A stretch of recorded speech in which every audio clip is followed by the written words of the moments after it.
Welcome once again to the Sales Cadence Podcast. My name's Matt Sykes. Thank you so much for downloading this episode. If you haven't downloaded the episode, you're listening to it on the fly, then maybe consider giving the little tick up there a bit of a click.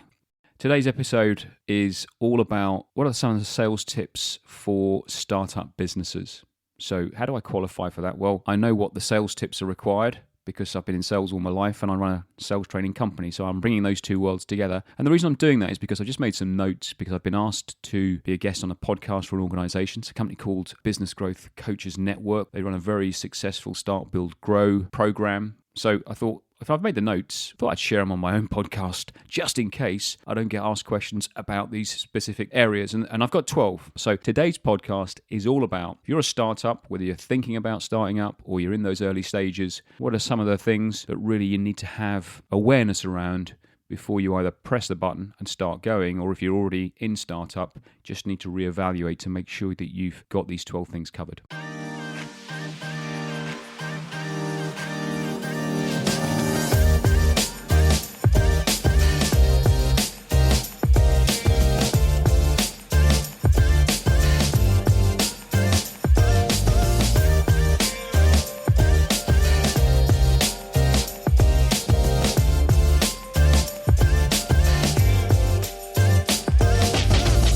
So I'm going to rattle through them quite quick, but let's see where we go with this. I might drop a few ideas around how you might be able to practically do some things to try and, let's say, navigate some of the risks associated with starting up a company. And when I talk about a company, I'm talking about the smaller micro businesses. I'm not talking about growing a vast army of employees, 1,000 plus. I'm talking about sole traders, 2, 3, 4 people in a business. Number one, and I always use this, it's in a couple of books I've written, and I obviously credit the person who came up with this quote, it's Phil M. Jones. Number one, if you're not convinced, you cannot convince.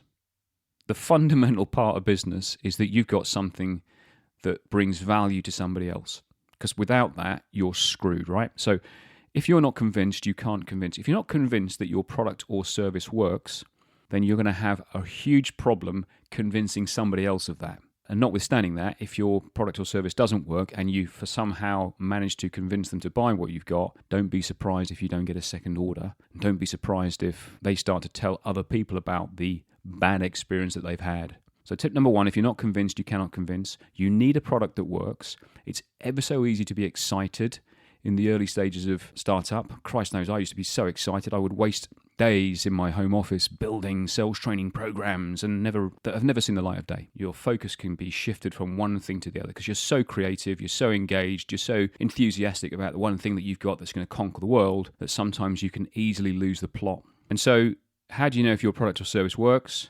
Well, obviously you just need to make sure that somebody else, maybe a handful of people have cast their eyes over it and they'll give you some feedback. So you really need to find, I'm going to use the word neutral here, you need to find a neutral person or people who can give you some very critical yet positive feedback. Just because there's nobody selling what you sell and there's a gap in the market doesn't mean to say there's a gap in the market. It may well be that someone's tried it and it didn't work. Tip number two, there are some people that you're meant to serve and others not so much. I forget who gave me that quote. I think it might have been Peter Thompson. Whoever it was, thank you very much for that. I've just stolen. But there are some people you're meant to serve and others not so much. And what this really means is, at the start of your business, you get the privilege of deciding who you want to sell to. Now, that's the easy part, obviously, because the hard part then is finding that person and then going through that process of helping them solve whatever problem or challenge that they've got. But right at the start, you get the privilege of deciding who you want to sell to. This is one of the upsides of working for yourself rather than being told what to do by somebody else. So you need what is referred to as an ideal customer profile. You've got to get really clear on the kind of person you think is the best fit, not just for the product or service that you sell, but more importantly, the best fit for you. Because you will do your best work with your best fit customer. Because you can go and sell what you have to somebody who might not be the right fit. You'll still get a sale, but it'll be probably a very challenging experience. You might find that they don't pay their bills on time or they're very difficult to work with, they don't communicate. And all of those things, whilst difficult to avoid, can be avoided if right at the very beginning you get razor sharp on the person that you do want to work with. And I would always come at it from a position of, yes, those practical things of being paid on time and being great at communicating and having a really great relationship are key. It goes without saying they are important. Of course they are. But for me, I would like you to look at it from a slightly different perspective, which is, does this person that I'm interacting with get me excited enough? Because if I get excited, I can give them my best work. Tip number 3, and my God, I haven't seen this guy for probably 4 or 5 years, but when I first kicked off in 2014, I stumbled across Grant Cardone, and for about 12 months, I was fascinated by him. I'd never come across anybody in that sort of personal development and sales space before who was as shouty and rah-rah as he was, and so I got quite into that. And from a motivational perspective, he's still quite interesting, but I haven't really followed any of that work for some years now. But I do remember one thing he said back in the day, which is, if nobody knows you, they can't grow you. You do need people to go and have conversations with, and ideally those are going to be ICPs, because it's incredibly difficult to build a business if you haven't got a list or an audience or a marketplace that you can go and have conversations with. And so, how do you create that audience? It's not easy, that's for sure, but you do need to design, if you like, a bit of a, product ecosystem, or I think sometimes referred to as products for prospects. So, for example, this podcast would be an ideal product for a prospect to go and experience. So they have a listen to me, and if they find some value, they think this is quite interesting. And that would be one example of a product where somebody who could well be an ICP, who perhaps you've never met before, can experience some of your work without really having a conversation with you. So some arm's lengths, some breadcrumbs, if you like. I think it's 8 to 12 touches is normally, let's say call it 10, right between 8 and 12. So you've got to allow your prospect, your ICP, to be able to experience what you do 10 times before they've built up enough trust or compulsion to want to reach out and have a conversation with you. Or if you're doing outbound, to decide they will actually take your call or reply to that 55th email that you've sent. So you need an audience, guys. Number 4, and this is an interesting one, don't waste money on creating leads if you can't close them. Big thing that everybody does in startup right at the beginning, because it just makes sense, but because it's easy to do, and it's a great way of wasting time. Startups will spend a shed load of money on marketing. Now, in the early days, because there's no budget there, they'll do it themselves, and they'll do some great work on LinkedIn or do some real clunky stuff on LinkedIn, or a combination of the two, whatever it might be. But it's quite easy to waste a lot of time and effort and energy and resource on marketing yourself. If you're slightly more grown up and mature, you might outsource that function to a marketing agency and get them to do it for you, and you're spending, a few £100, maybe £1,000 a month having someone to promote your business on your behalf. Now that's great, and at some point that's fundamental if you want to take that audience that you're growing and then start to position you in front of them far more often, to the point where you're warming them up and they're able to travel those 8, 10, 12 touch points. But I would ask you to consider this. If you're spending money on creating leads and you are creating leads but you don't know how to close them, that's kind of insanity. And so absolutely marketing is going to be key, but make sure in parallel with that, you are investing enough money in your ability to be able to close those leads. Tip number 5, avoid feast and famine, prospect every day. I remember one of my really good friends in the industry, another fantastic sales trainer, a guy called Chris Murray. He invited me onto his podcast, and one of the things we talked about was the necessity to prospect as if you're bankrupt. If you're about to go bust, you would do everything in your power to avoid that from happening. Okay, so adopting this kind of, if you do a little bit and often, I promise you will avoid the famine, okay? Feast and famine was the point I made. So it's as bad to have feast as well as famine. You don't really want those super high amounts of business coming in that you can't deal with it. And you certainly don't want the famine, because it's pretty obvious what that means. And so what you're looking for is a nice even flow of inbound leads and work, so that you can scale and grow at a correct pace rather than this kind of roller coaster ride that quite a lot of businesses will go on. If you're a sole trader like I am, of course, the challenge is slightly harder, because if all you're doing is prospecting and you're generating leads and you're closing them, so you're creating this mountain of work, because it's only you in the business that delivers the work, you stop doing the prospecting. And then about 3 months later or 6 months later, when you finish delivering the work, you turn around and there's nothing in your pipeline. So prospect every day is really important. Commit to an hour. Be strategic. What I mean by that is have a clear list of ideal customer profiles. Use a CRM.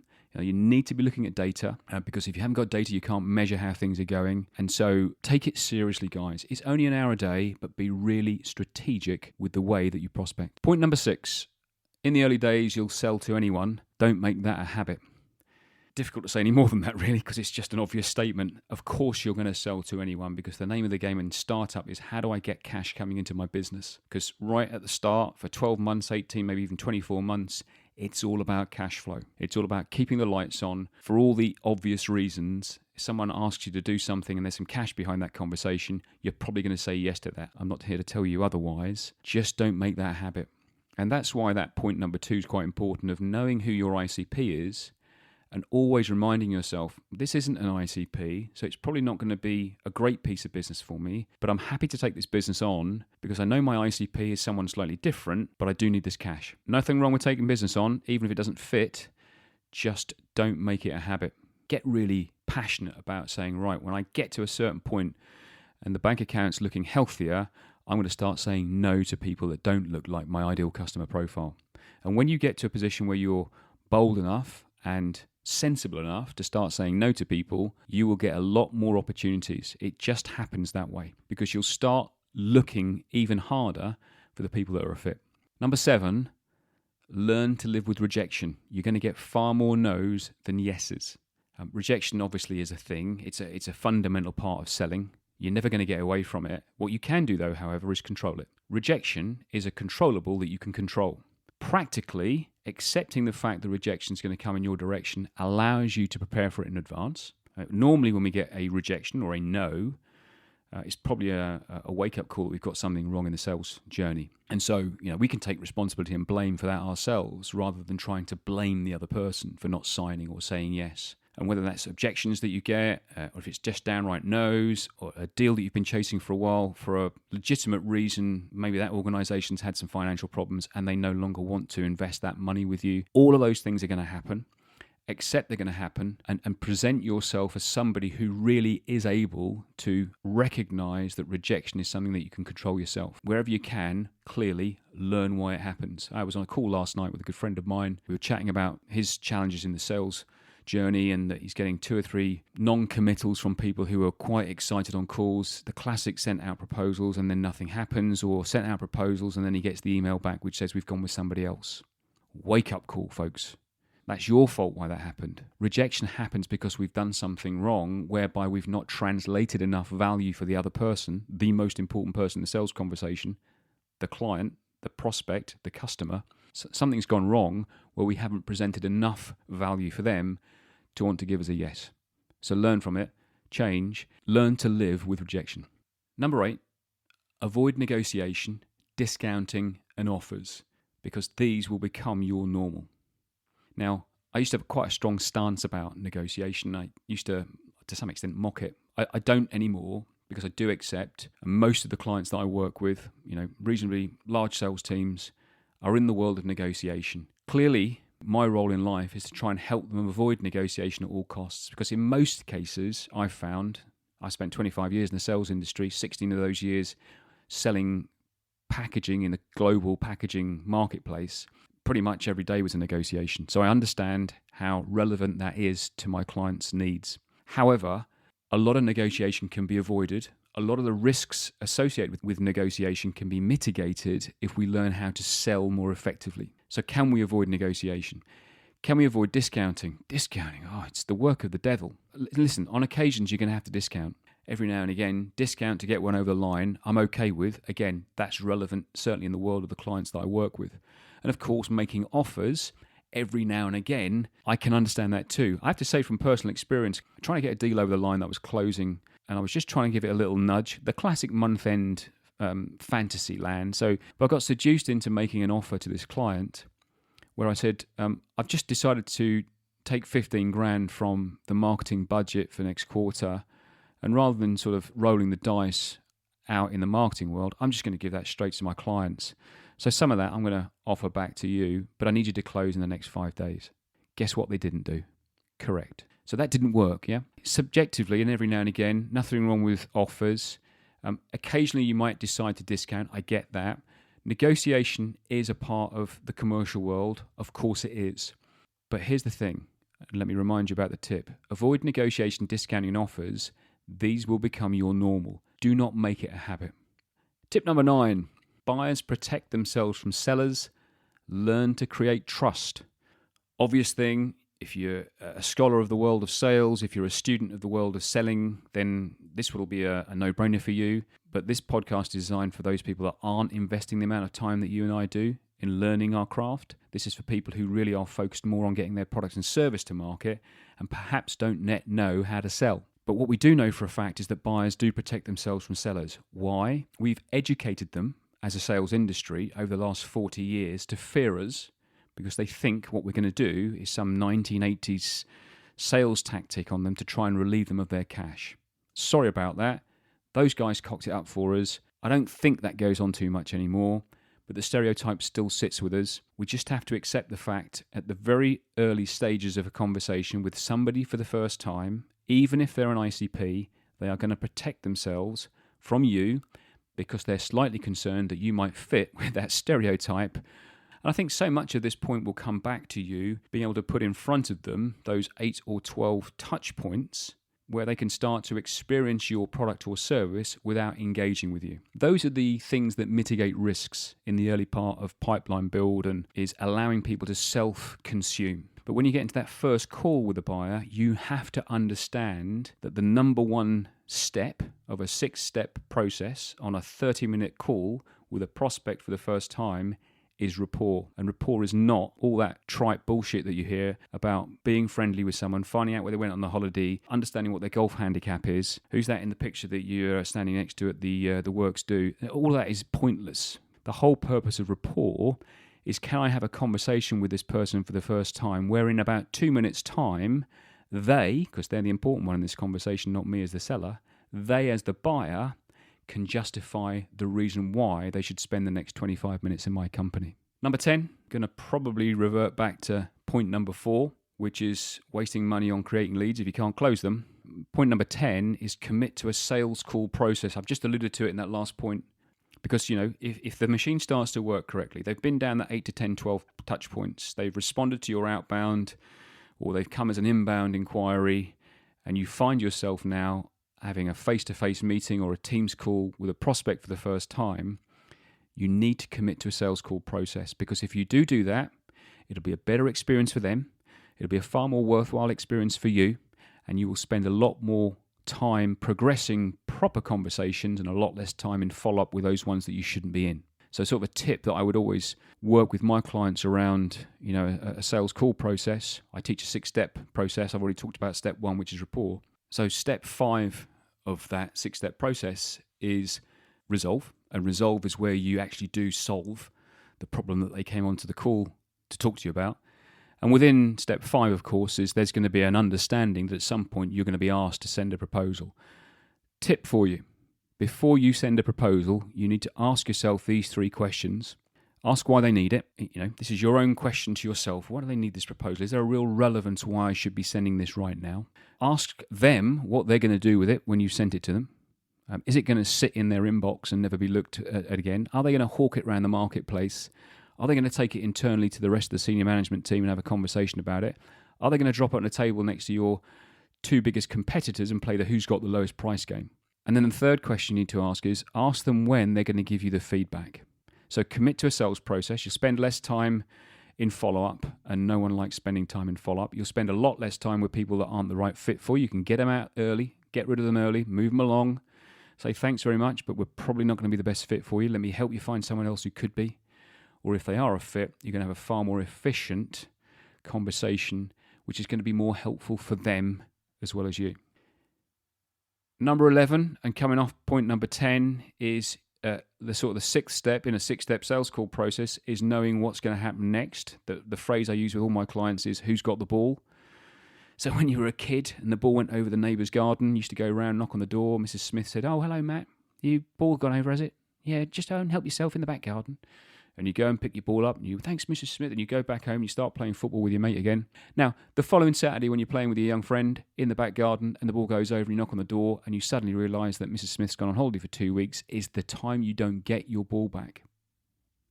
You've lost your ball. And I see it so many times when people send proposals, when people send emails, when people leave voicemails. They forget to ask themselves the question, when do I get my ball back? So learn to keep the ball, because leaving a call without a next step is a sin. Ask yourself the question, why me? Why now?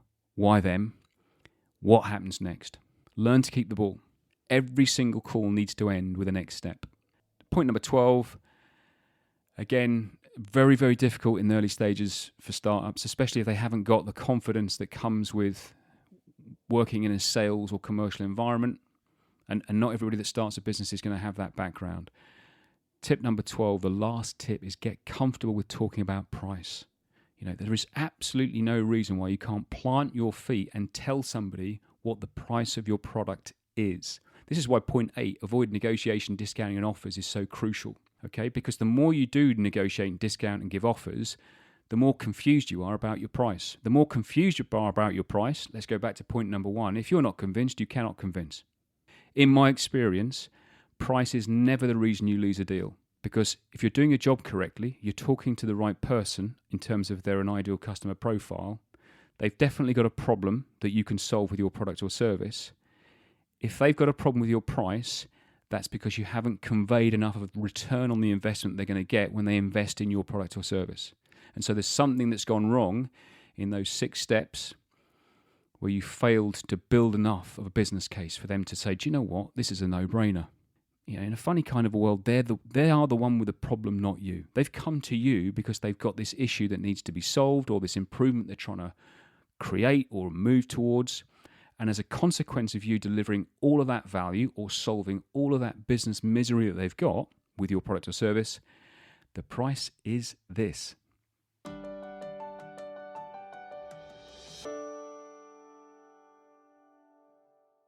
So there you have it, folks. That's my list of 12, my prep list for 12 for the podcast I'm going to go on this week with Business Growth Coaches Network and the Start, Build, Grow program that they've got, where they're interviewing a bunch of different coaches around how to help startups start, build and grow. And so from my perspective, it's sharing some sales advice. Those are my 12 tips. I don't know how many of them I'm going to get asked about. For me, I think there are 3 standout ones I would just bring to your attention as we draw this podcast to an end. Number 4, don't waste money on creating leads if you can't close them.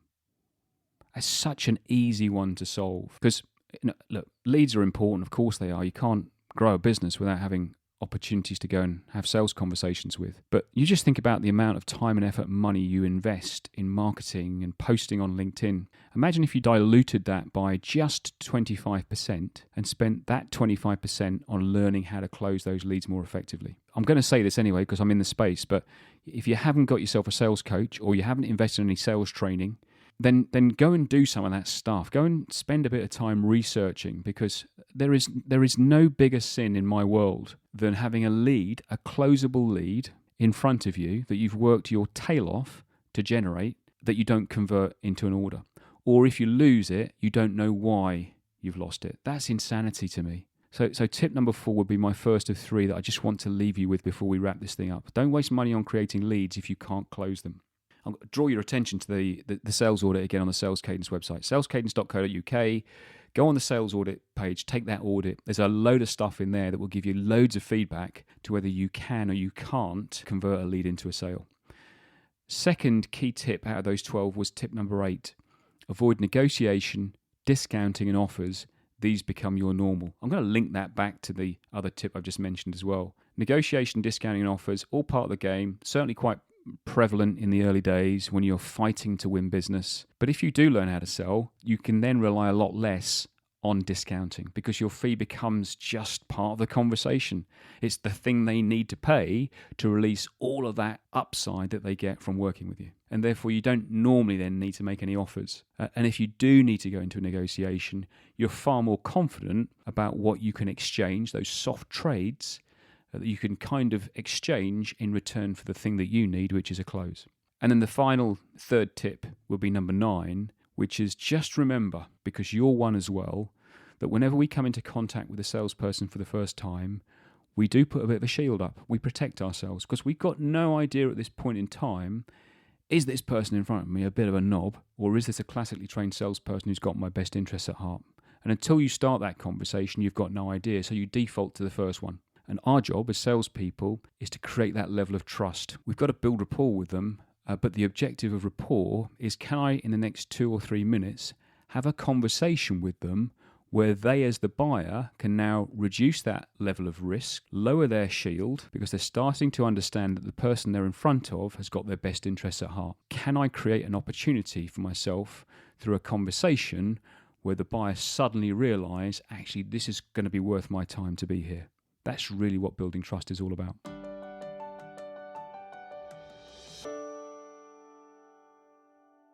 This podcast is all about a combination of sales and business and entrepreneurship. I'm really trying to combine those two worlds of selling and business together, and that's why sometimes there's a guest that comes on who's probably not relevant to the sales industry. You know the mantra on the show.